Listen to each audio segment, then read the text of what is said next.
up, everybody? Norm Baker with Wealth Advisors.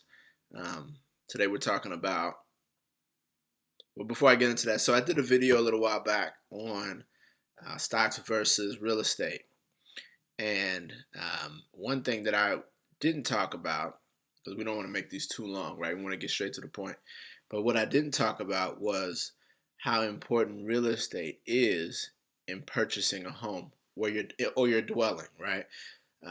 So that's what this video is going to be about. So renting versus owning for your primary dwelling. Now, we already talked about from an investment standpoint and how stocks outperform from a pure numbers standpoint. There are other reasons to get into real estate, but appreciation isn't one of them when comparing to stocks. So today we're going to talk about renting versus owning. So I've seen a lot of articles out last year or so where folks are talking about trying to debunk the notion that owning over the long term, is better than renting. Some of the reasons is because you can stay mobile, and great business leaders are always mobile, and um, you know the cost of owning and that kind of thing. So, wanted to get into it quickly, just from a numbers perspective. So this one is it's going to be a quick video because it's pretty straightforward. From a pure numbers perspective, what you're doing when you own versus rent, or let's say it the other way, what you're doing when you rent versus you own, is essentially the majority of your check. So most Americans, the studies show that the majority of a person's check goes to the dwelling, whether it's rent or mortgage. So the majority of your check you're treating as a bill, like an electric bill or a phone bill, something that essentially goes out the door for a service, right? So over a long period of time, your lifetime, the majority of your check goes out, right, for that service if you rent, compared to owning, where if you take the majority of your check in terms of what goes to bills, which is your dwelling, if you take the majority of the biggest bill that comes out of your check and you put it towards a mortgage, you eventually pay down the mortgage, you own the property, and then here's the key: that bill goes away. It goes away. Being financially independent is the point in all of this. All the videos that I talk about in terms of investing, in terms of what makes more sense, in terms of just money literacy in general, the whole point is to be financially independent. What is financially independent? Financially independent is when your money makes enough money on its own passively where you don't have to work. Your money is doing the work. As a quick example, if you made 10% on $1,000,000, you bring in $100,000 a year. Very simplistic example, but I'm saying if you can live off that 100,000, you're financially independent. You don't have to go to work because your money works for you. That's the whole point. The biggest way, or one of the biggest ways to do that, is to own your home. If you own your home, you have no rent, you have no mortgage. That biggest chunk of money coming out of your income every month goes away. Therefore, you need less money in the long term to be financially independent. As an example, let's go back to that $1,000,000 example. Let's use 500,000. If you have $500,000 in the bank and it earns 10%, simplistically, it'll bring in 50 grand a year, right? That'll fluctuate depending on the markets, but on average, it'll bring 50K a year. If you have a mortgage, 50K a year, when you break it down, I don't know, 50K divided by 26 checks, or divided by 12 months, 50K divided by 10 months is 5K by 12 months, I don't know, high 4K, divide that in half, and then you take out taxes, you probably be bringing in $1,500 a check, right? If you got rent or a mortgage that's $1,000, and you bring in $1,500, $1,400 every check, $2,800 a month, that's taking up a third of your income. If that goes away, that's an extra $1,000 you don't need in retirement. So to be financially independent, you don't need to cover that bill. So that means your nest egg can be smaller. So 500K may be enough if you don't have a mortgage. 50K a year, it turning out 50K a year may be enough if you don't have a mortgage. If you've got rent or mortgage, it may not be enough. because you have to put in, you got to pay $1,000 a month or whatever your rent/mortgage is. So the whole point of this is to be financially independent. One of the biggest ways to be financially independent is to decrease your bills. The biggest way to decrease your bills is to get rid of the largest one, which is going to be rent or your mortgage. So that's the point of actually having a mortgage, to pay it down. Now I know a lot of people, some of you are probably thinking is, a lot of people don't pay down their mortgage. Well, that's an issue we've got um, in the black community, in America in general. But I'm going to talk about the black community. In the black community, we don't see it as much because we do things called um, home equity loans, refinancing. We do a lot of things that take that equity that we pay so much into out, and then mortgages get longer, mortgage balances get higher, and we're still paying and paying and paying till we die. But the point, and it's something that we need to shift, it needs to be almost a step change in our mentality, is that the whole point of having a mortgage is to pay it down to zero. That's the point. You pay it down to zero, and all you pay is insurance and taxes, which are bills. You're gonna pay them anyway, on your property, and then you get incentives from a tax perspective that helps kind of help that load in general. So help the load of paying, insurance and taxes. So that's all you have to pay. But that's the point. You pay down the mortgage, your mortgage goes to zero. Your bills decrease. That means the money you need in retirement to fund your bills can be less. You can retire and be financially independent faster.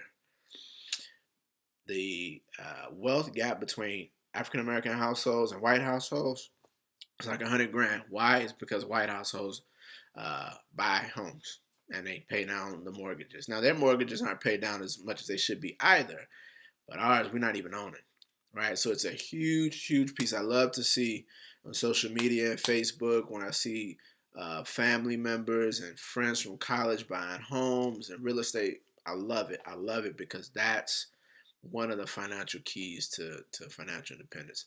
Really quick on real estate. Not on real estate, on renting. Here's the other piece that I think people, I don't know how, but sometimes people forget it.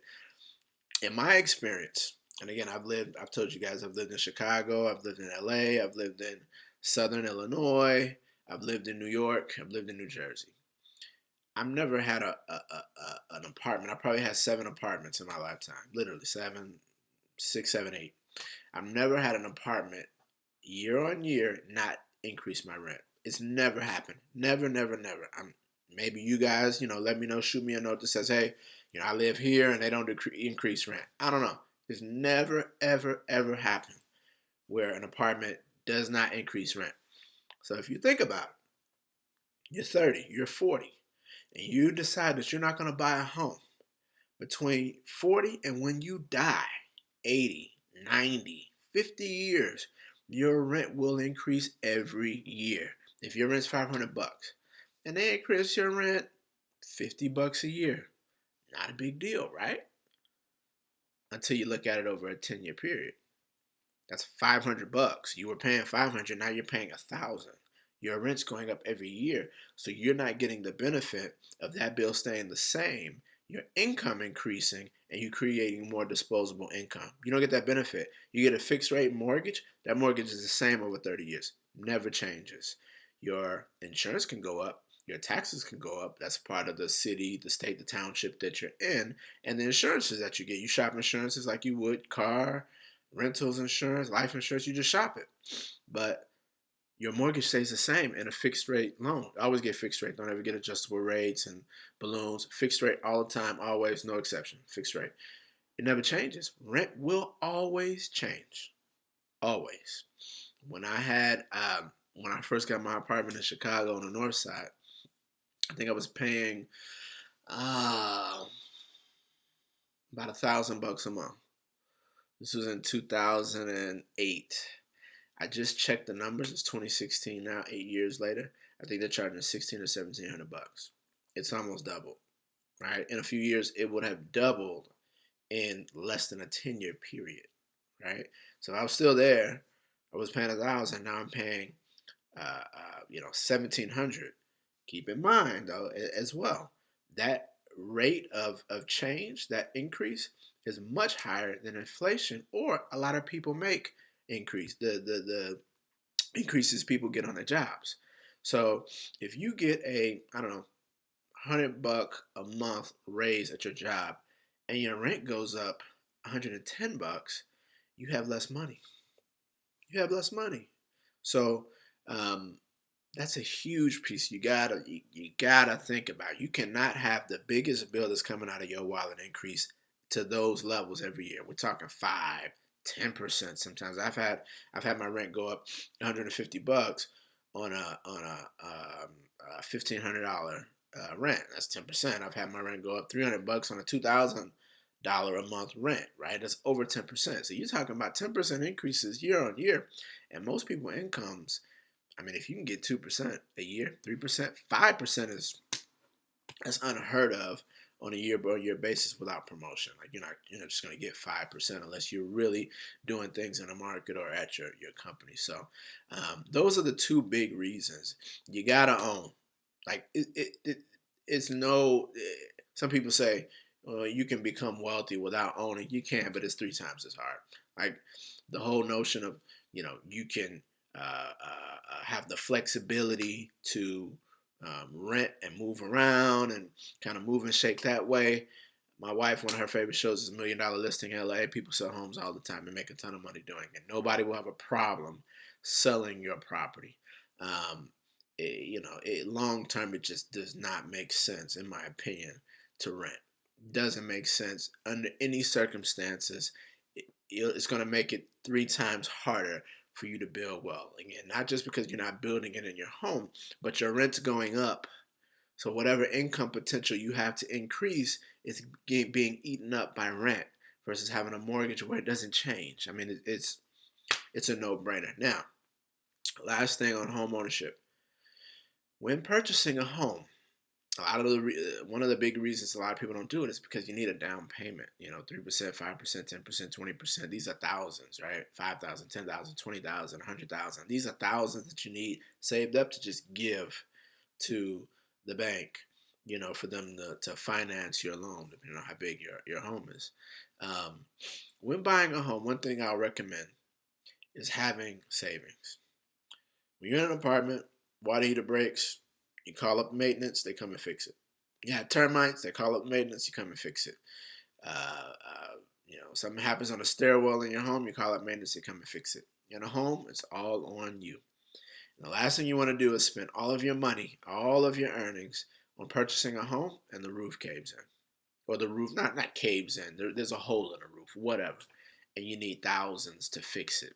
And now you start borrowing on credit cards and doing weird things like that. So make sure that you have an ample amount of savings in going into a home. It depends on the purchase, but I would say having your emergency fund in place, and we'll get to that in another video, but a 3 to 6 month is what a lot of the financial advisors, and I agree with, say for an emergency fund. So 3 to 6 months of your expenses, right? If your expenses are $4,000 a month, 12,000 is a good emergency fund. 24,000 is even better. But having months worth of expenses on hand and a savings account ready to move in. Another way to look at it, if you don't want to do it from a month's expenses perspective, look at it just aggregate dollar amount.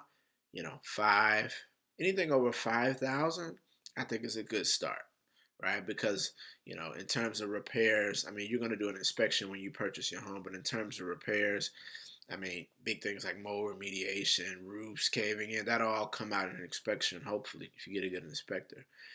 So you shouldn't have repairs that are going to get over the $3,000 mark when you first purchase a home. They'll come up eventually, but when you first purchase a home, you should be okay there. So having a couple thousand, 5,000 ideally, but even a couple, I think that'll keep you grounded in terms of not having to go straight to debt when something comes up, and it will come up in a home.